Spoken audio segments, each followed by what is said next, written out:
Today on the show, we give cryptic warnings, change the future, and finally explain why we have no time to explain. You are so corny.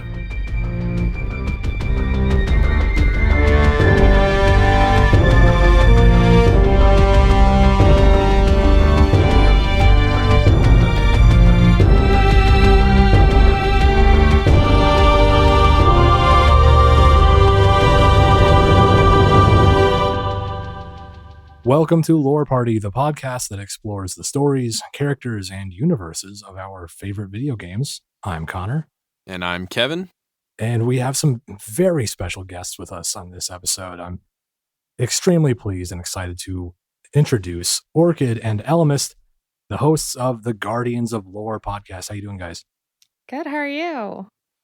I'm doing very well. It's a pleasure to have you here. Tell us a little bit about yourselves. Explain the show. I know you talk Destiny. We talk Destiny. We have a lot in common. But for any of our listeners not familiar, what's Guardians of Lore all about? Guardians of Lore is a lore podcast where Ellimist and I talk about the actual lore books themselves. So he and I trade off actually reading the lore entries, kind of like a book club podcast, if that makes sense. So we'll read them and then we'll discuss them as we go on. So our listeners can kind of go on the journey through the actual lore books with us. I love that. So it's kind of a fun thing where sometimes we don't actually read the lore books before we do them on the podcast. Because I don't always do my homework. So I'm like, oh, this is a surprise, 2 lore entries down. And he's like, how is this a surprise? If you actually, read the lore book, you would know this, because I didn't read it before we started. That's why. But so it's a lore book club podcast. That's awesome. That live off the cuff feel. I like that. Yeah. It's a lot of fun. Here on Lore Party, we're very rehearsed. We don't. I can tell. Yeah. your show notes are very organized. Thank you. We try. But no, yeah, it's so cool to have you guys here. I mean, just talking with other Destiny nerds, and Kevin and I are big fans of the game, obviously. We've done a couple episodes here so far in this season of Lore Party, and it's just a pleasure. It's exciting to have fellow Destiny nerds on the show and talk about, from my opinion at least, one of the most interesting and maybe controversial and maybe just talked about characters in the Destiny lore who at least shows up in the game. Like, they actually have a presence in the game. And that is the Exo Stranger herself, who we've come to know as Elizabeth, aka Elsie Bray. There's a lot to know about her, safe to say. Spoiler warning for this one. Oh, of course, as always. And so you meet the Exo Stranger for the first time on Venus during one of the story missions, and I think it's safe to say she made an impact right away. Just kind of like our first impressions of her were this, mysterious, enigmatic figure that, we didn't know much about. Ellimist, Orchid, did you guys play? I mean, I assume you played vanilla Destiny, but tell me about your first experience with the Exo Stranger. I first played Destiny 1. I didn't play the beta. I first started playing pretty much around when the Taken King came out. I very much enjoyed the game, and, I was intrigued with the Exo Stranger. I really liked her story, and I wanted to know more, and was very put off that we didn't get any more. Exactly, yeah. Like, who is this character? What doesn't she have time to explain? Yeah, that's a good point. It made us curious and wanting to know more. As you both pointed out, it's like, yeah, we want more, and we're a little frustrated that we don't have it, but it's also like we're on the hook now, and we're along for the ride officially. And we should probably preface, we've kind of come to learn in the Destiny universe that there are multiple timelines, and when you talk about timelines, everything gets kind of wonky, everything can get a little confusing, but we have since learned that the Exo Stranger comes from an alternate timeline. And so, like, that's important to know about her, that she's not just from a place that's far away, she's also from a time that's far away. So that kind of informs her character, that kind of gives us an understanding of this is maybe why she's kind of guarded, and keep playing her cards close to the chest, because she's not only from a different place but a different time. or well, she's actually from the same place, but at different time. Sorry, I'm getting ahead of myself. Time travel. Yeah. But There no, you that go. that was kind of our early impression of her. She kind of shows up as this, aloof, not wanting to give off much information, and she almost seemed distracted when we first meet her. She's like, her mind is somewhere else, and she's talking to someone else in her ear, and all this stuff. And yeah, of course, the iconic line, I don't even have time to explain why I don't have time to explain. Like everyone playing Destiny at that time immediately grabbed onto that, like, what does that mean? So it became a running gag. But and Kevin, you and I have talked about like Beyond Light really explaining a lot and expounding on a lot. We now know that yes, the Exo Stranger comes from another time. So that's kind of important to know about her. She's just this out of order guardian that shows up out of nowhere, and she guides us like with, through the Black Garden and finally destroying its heart and everything. Because it's even the Black Garden in the beginning of Destiny 1 was like, they didn't know if it was real. They heard of it. They're like, we think it's a real place. We got to find it. We don't know. Like the Vanguard's out to kind of get it, Yeah, that actually reminds me of, the Black Garden was sort of the main goal of Vanilla Destiny, the first campaign. You guys have probably read more of the actual lore entries than I have personally. What can you tell us about the Black Garden? Is there a lot of solid information about it beyond it's just a place kind of on Mars, but not really, and the Vex think it's important? What else do we know about it? So the Black Garden itself is outside of time and space. And the Vex that actually worship in it are feared by other Vex. Like they worship the darkness that resides in the Black Garden, and the other Vex all view that as heretical and fearful. So these Vex are these Vex technically not part of the main hive mind then? Yeah, is it like a divergence? It's more like a divergent branch. Interesting. And relating this to Elsie, the Exo Stranger, does she kind of have this knowledge from another timeline that she sort of knows something that we don't about the Black Garden? And even though she's not telling us explicitly what it is, like you've just explained, but she knows that it's trouble and sends us to destroy it. Is that a perspective that she has from another timeline, or is it just kind of a common sense thing? Like, hey, this Black Garden is trouble. We should shut it down. It is something that she gained from another timeline. Okay. Because she is essentially stuck in a time loop. And the loop, like the timeline actually ends with her ending her sister's life. And then it loops. Whoa. Yeah. That's okay. That's sad. That's Deep. And I'm learning about this for the first time right now. I'll be honest with you. Yeah. Every time she eventually goes and kills Anna, she gets booped back into another timeline. Oh my God. That is like her dark timeline, essentially. Wow. Where something may be different or something might not be different. And so what can she change to try to get to like a favorable outcome? She's essentially our Bill Murray. Yeah. Stuck in Groundhog Day. But the kind where she has to kill her sister. It's a little darker than Groundhog Day, but it's the same premise. Just a little bit. Oh God. Yeah. That's huge, and I really want to pull on that thread. For really quick context, though, if anyone not familiar, obviously the Bray family, very big deal. Clovis Bray the First was the founder of this kind of company / clan that created tons of Golden Age technology. And Elsie and her sister Anna, they were grandchildren of Clovis Bray the First, so they kind of grew up in the shadow of this brilliant mind, and they're part of this very influential family.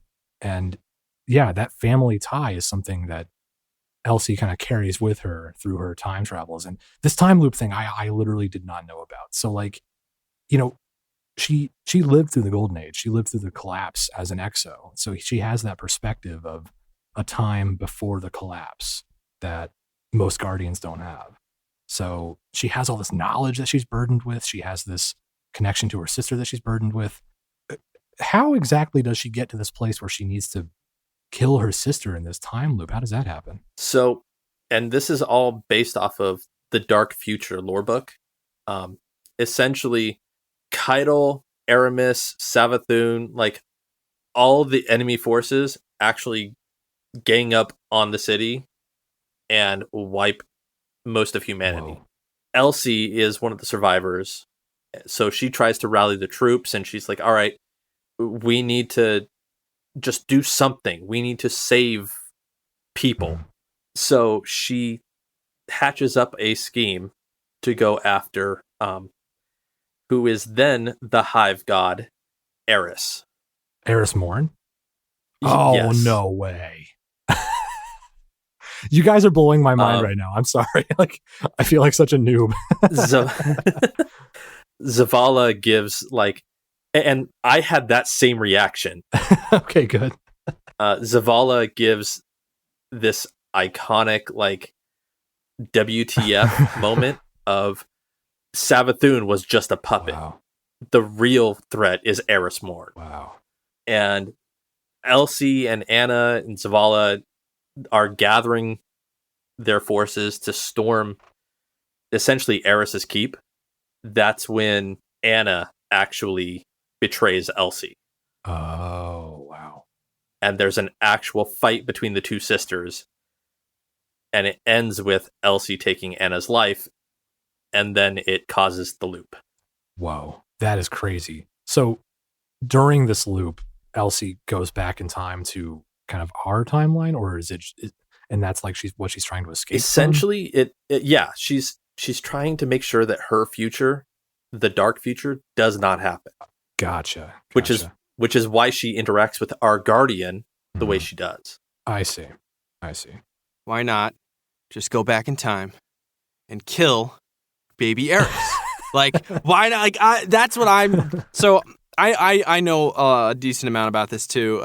But my always biggest question is, why not just go kill Eris? Like, if she's gonna be the problem, like get before rid of the she problem. becomes a hive god, just find her before that. But that you can't just go kill people because you There think you they're going to go. be a problem. I do it in the Crucible all the time. Murder. But Yeah, Kevin, we're getting into Minority Report That- territory. But Guardians come back. But yeah, That's no, you can't. That's that. Yeah, Guardians don't different. count because they that's can a just different. resurrect. That's a Yeah. different show. From what I've read, one of the reasons why she doesn't do this, one of the reasons why she doesn't go kill Eris, is because she is constantly thinking that she can change the outcome without having to destroy people. Because obviously she doesn't want to kill her own sister anyway. But also, like, she's like, well, what if I could not have to kill anybody? What if I don't have to, destroy Eris? What if I don't have to, kill my sister? What if I don't have to do these things?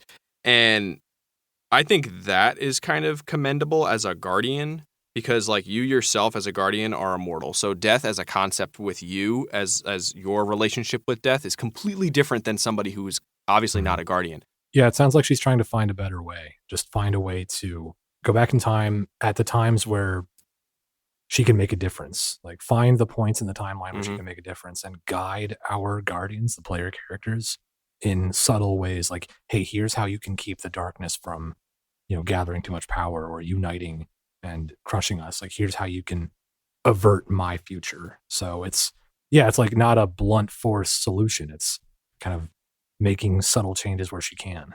That's well, really cool. and I am gonna make the one distinction. She is a guardian only in ideology. Right. She, like, everything she's doing is to protect humanity and protect those that she loves, but she doesn't have a ghost. She doesn't channel the light. She has learned how to channel stasis, and that's about it. Right. All right, we're going to keep this conversation going, but first, a quick break.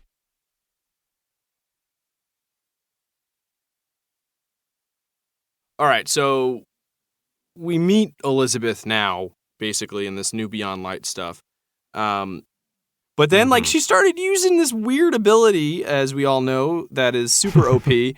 OP, man. Like, stasis is crazy.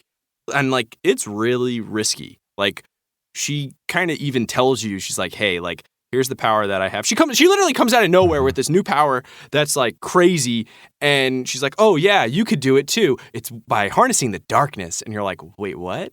So she shows up and basically she even tells you, she's like, hey, like you could do this too, but you really got to be careful. Like she's like goes through this like CVS receipt list of like things you have to watch out for. And like as a guardian, don't do this. Side don't do effects that, may include. And trains you. The following. Yeah. Yeah, basically. She explains like how like, it kind of drives people mad at times. And we see that with the Elixni who harness it. Like we see them go kind of mad too. So she brings like these kind of cryptic and grim warnings of her all these different alternative futures. And, we see that the Guardians embrace the darkness and then they succumb to it and then they destroy humanity. And then it's important that, our Guardian does not do that. So she's even wary of us. She trusts us, but she's very wary of even us using it. Yeah. Like you mentioned, Ellimist, Elsie has this, she's not of the light. She's a guardian kind of only in ideology, like you said, but she has learned how to turn darkness against itself, so to speak, like kind of weaponize a form of darkness with this power called stasis. And yeah, like you said, Kevin, it's just, it's a calculated risk, it seems like she's making, where it's, if I go back in time and teach or, help the guardians master stasis, obviously it's risky because they're weaponizing darkness, but it could be worth it if it means I can break this cycle. I don't have to live through this future of killing my sister and watching humanity die off, basically. Like it's that gamble. It seems like, worth the risk to her though. And on top of that, I mean, she actually knows the origin of like how humanity found stasis. I mean, it was Clovis that was experimenting on it. Throwback to our first episode, everything bad is Clovis's fault, basically. Oh my God, yes. Yeah, I mean, I like this idea of Elizabeth kind of having a larger role in the future of Destiny, hopefully. I mean, she has a part to play, and I'm sure other characters will take the center stage in new stories as they come out, but I like to think that, this is indicative of Elsie will have to keep learning these lessons and taking these risks and relying on us, the players, to help her break this very tragic cycle. Do you guys think she'll probably have a bigger role, like maybe like involvement in the Vanguard? I mean, she's already kind of interacted with them and stuff. I don't think so at all. And that's only because she's not a guardian. If anything, she's acting like the Vanguard for stasis. I was about to say that. Essentially, her Eris and Drifter essentially are the Dark Vanguard.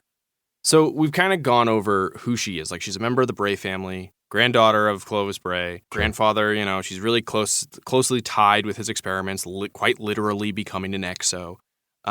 Surviving the collapse. She gets to see the world in the Golden Age. She gets to see the City Age. She then sees the fall of the city. I mean, she has all these perspectives that I would probably say quite literally nobody in the game has. Practically nobody has really seen everything that she has seen that we've interacted with currently. Probably aside from like the Clovis head, who was sleeping anyway. But I just kind of think like all of these past events that she's experienced in her own timeline, but then in like all these countless other ones. I mean, this has to have, influenced her throughout every timeline she's ever had. And she clearly harbors, animosity towards her grandfather and calls, all his behavior and all that stuff. Like, she really, she shits on him the entire time. She hates this guy. And it's almost like, I kind of feel like she blames him for everything. Like, she doesn't really blame, like, the darkness kind of, she like, as, like, the enemy. She kind of blames the reason for all of this shit happening is her grandfather's fault. Like, it's his fault. He's the reason why. Don't make his mistakes. Like, let me help you make sure that you don't end up like him or, like, make stupid shit like mistakes like he does. And this comes through in some of the just personal remarks she'll make throughout the game. Is just talking about just kind of referring to Clovis Bray the First in passing, like he didn't care about any of us. Like his family were employees to him and nothing more, and all he cared about was his legacy. Like we again discussed that in our first episode. But like, I almost wonder, does she blame him or resent him for making her an Exo? I guess that's probably kind of a obvious answer, but like, what I'm wondering is, it seems to me like you said, Kevin, she's lived through all of this traumatic stuff, very scarring stuff, and she wouldn't have lived through most of it unless she had become an Exo back during the Golden Age. So it's kind of like, does she maybe see this body as a prison? I don't want to project on her too much, but like, I just have to wonder about that kind of thing. Like, does she resent being an Exo? Does she resent her grandfather for inventing Exo technology? That's some things I wonder about. I personally think that she would at first. By the time humanity is at war with the Vex, she's still got animosity towards Clovis, but we see that animosity kind of melted away when dealing with a different part of Clovis. Clovis won. When he became an Exo, right? Yes. Because of the war with the Vex, Clovis he commissioned to have his Exo body created, but without the memories of Clovis, and that was Clovis 1. Throughout the war with the Vex, the number, he kept getting resets, and the number kept increasing until finally he was on his 43rd life, and he was like, reset me one more time, take away all my memories, and give me a different name. Give me the name that they call me on the battlefield. And she actually was, if she was an Exo, or if she was human, she probably would have been crying at that point because she had grown so attached to this version of her grandfather. Yeah, Kevin and I talked about this a bit in the first episode. Like, it was wild for Clovis Bray to kind of give up his memories like that. But like you've explained, I'm kind of getting a new understanding of the Clovis Banshee sort of bridge connection. I'm getting a new understanding of that. They were basically different people already to begin with. And like you explained, Elsie had this new relationship with someone she technically knew, but she was also getting to know for the first time because he had become an Exo. He had put himself in a synthetic android body like she did. And they sort of bonded together through that process when they're fighting the Vex. And that's crazy how like you have this acrimonious relationship with your grandfather, and then he is remade. He becomes kind of a different person, and you bond with him. Like you said, like she would have been crying by the time he was rebooted for the last time because, they grew close. It's crazy how like you can be two people in that way, and how Exo technology, which by the way is only made possible through Vex technology kind of being reverse engineered, like that gives you the possibility of having two lives like that. And it gives Elsie the possibility of having that relationship with her relative that she didn't have in the first place. That's insane. Because of that war, she knew how dangerous the Vex were. And in the dark future, she actually talks to Zavala, and she's like, okay, so where did things go wrong?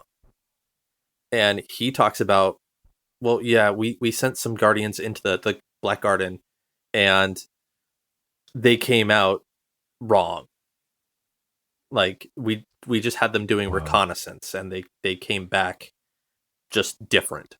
So taking the whole like Black Garden bit, and she made the connection that, oh, it's the Vex in there, and her personal experiences with the Vex, and it's just like, oh, this is the next step. This is what we have to prevent. Yeah. In general, breaking the cycle of that dark future and averting that dark future and all the things that it brings, including killing her sister, like that's what drives her. And that's what we've come to understand about Elizabeth Bray, the Exo Stranger. And, we talked about like all these things that she's gone through since becoming an Exo. makes me wonder, quick side discussion. If given the option, just hypothetically, would you guys want to become an Exo? Like live forever and see the future by living through it? Or would it not be worth it, do you think?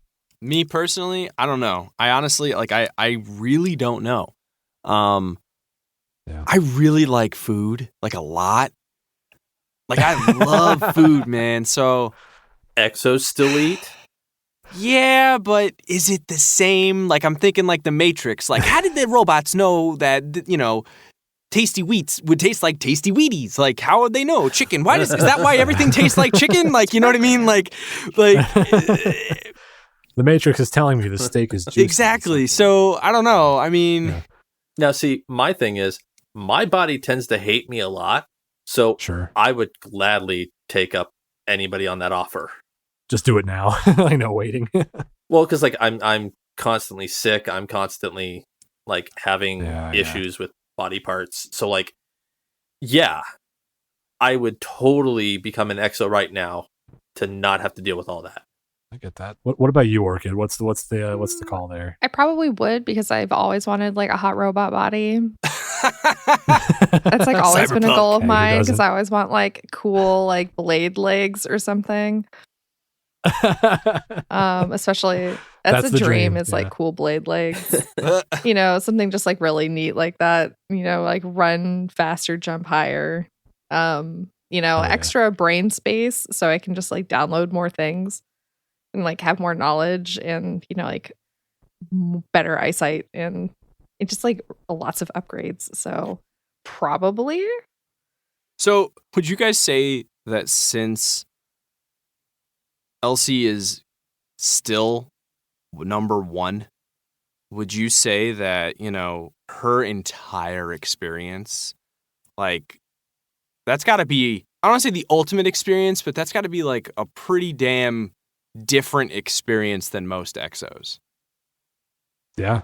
So she is not actually Elsie 1. I thought she was Elsie 1. No, she's Elsie like 851. Wait. Wait a minute. Explain that. I'm confused. I thought she was always Elsie 1. Well, because she's been in that time loop for a while, right? No, that's not even the time loop. Well, no. So in the Lament... This is before the time loop. Yeah, this is before the time loop. So in the Lament book that you can get doing the Lament quest... Legacy's Lament. Yeah, thank you.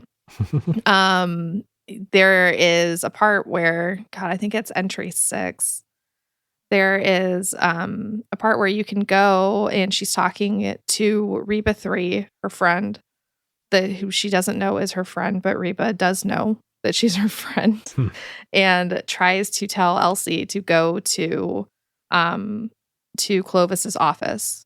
And Clovis's office has this memory chip, and it has all of her previous memories. And it's E1 through 850 or something, or 815. And it's 815. It's 815, thank you. Yeah. And it's all of her previous memories. Wow. From all of her previous kind of like resets. Yeah. My God. And so it's bank E for Elsie, 1 through 815. Mm-hmm. Well, so then, Mother of God. I mean, technically she still then because she loads all that. No. I thought she loads at least the beginning stuff. Yeah, later. But during the lore book, she doesn't. Wow. So, gotcha. But yeah, so you can later, because she's able to collect that. Not all Exos are able to find all of their memory chips. Yeah, but what I mean is more like currently how she has done that, because I remember, I don't remember what I read it in, but she loaded all of that back, and then she technically, essentially, her number is 800. Was it 16 now, right? Yeah. But she still has the collective memories of everything, whereas current Exo don't have that. But also she has those amount of memories is like insane compared to most Exos now. Do you guys think that perspective, though, like different than everybody else's? I think because she has been through time so many times and has the memory of how Exos were created, because she was in the program. Mm-hmm. She's one of the very first. She's also a very special Exo. Her body is not like any of the other Exo bodies. It was created specifically for her. and molded based on her actual body, Right. unlike any other Exo body.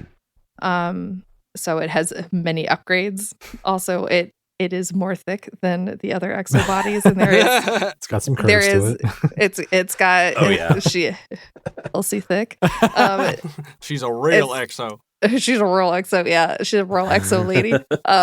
So there's actual in-game dialogue about that, how some of the other Exos are very jealous of Elsie's thick curves and why they don't have it, and she does. Who do I talk to about that upgrade? Like, Exactly. where's the mechanic? Why does her body have them and ours Right. doesn't? That's But awesome. they, I think with all of that experience, I think it's kind of a curse more than a blessing that she has Yep. all of that, because she has to deal with all of those memories and all of that, all of that perspective. So it's, if you have to deal with like that angle that you're looking at, instead of it being like a positive angle, it's more of like if you're like filming something, it's more of like a Dutch angle, because you're like Yeah, it's as they say, she who increaseth knowledge increaseth sorrow. Yeah, exactly.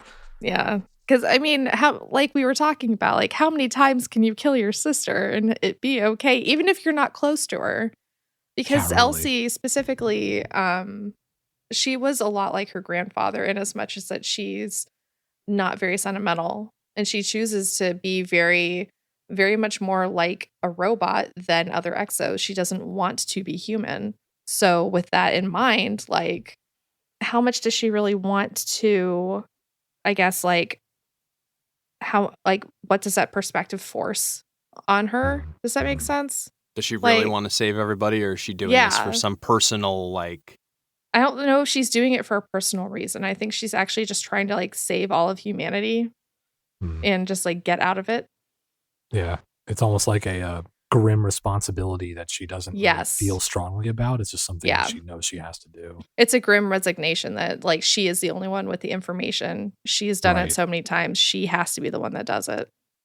I did want to take a second to thank Orchid and Ellimist again for joining us on this episode. It's been really great having you. I've gotten an education. You two have enlightened me on several things that I was clueless about. So, yeah, I had a great time. And please, the floor is yours. If you have any final thoughts, or if you would just like to share anything else about Guardians of Lore, anything big you have coming up that you want to share, and how can listeners find you?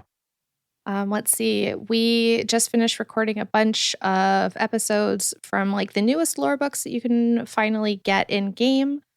The ones we're actually starting to look backwards now, because we've kind of exhausted our newest lore finally.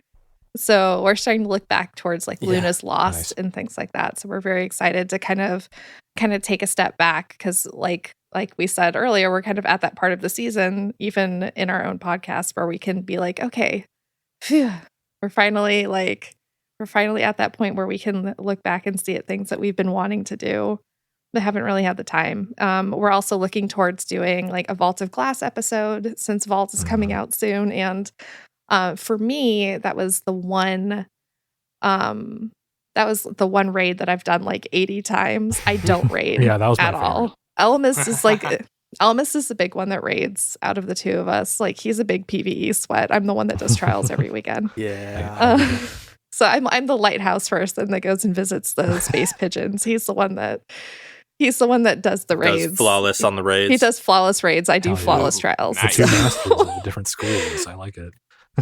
Yeah, the two schools of Destiny, the two different people. I I don't know if running around with Fellwinters is really, something to be proud of. So, It's in the game. It's Exactly. a viable weapon. And until next season, when they're going to nerf it into the floor, it'll be fine. But anyway, so we're going to look towards doing like a big Vault of Glass episode. We're hoping to have some guests on again soon. We haven't really reached out to anybody yet, but so like I said, it's more of a book club podcast. So that's kind of what we're up to on Guardians of Lore. And you can find us on Twitter at Guardians_lore. And you can find me at Hey It's Orchid. You can find Ellimist at I_am_Ellimist. And you can also find all of our information and also FFC and other lore podcasts and lore people in the Destiny community at the Lore Network. So we have a big network of lore Nice. people in the Destiny community. Yeah, so you can look at thelorenetwork.com, as we say, alongside many impressive lore content creators. And you can actually find the show on Apple Podcasts, Google Podcasts. Wherever you view your pod is what I like to say. But Well, that about wraps it up. We hope you enjoyed this episode, and if you did, please take a second to rate and review us on Apple Podcasts. It really helps us grow the show. Be sure to connect with us on Instagram and Twitter at @lore_party. And check out our YouTube page for bonus videos and highlights. Thanks for listening, and we'll catch you guys next time.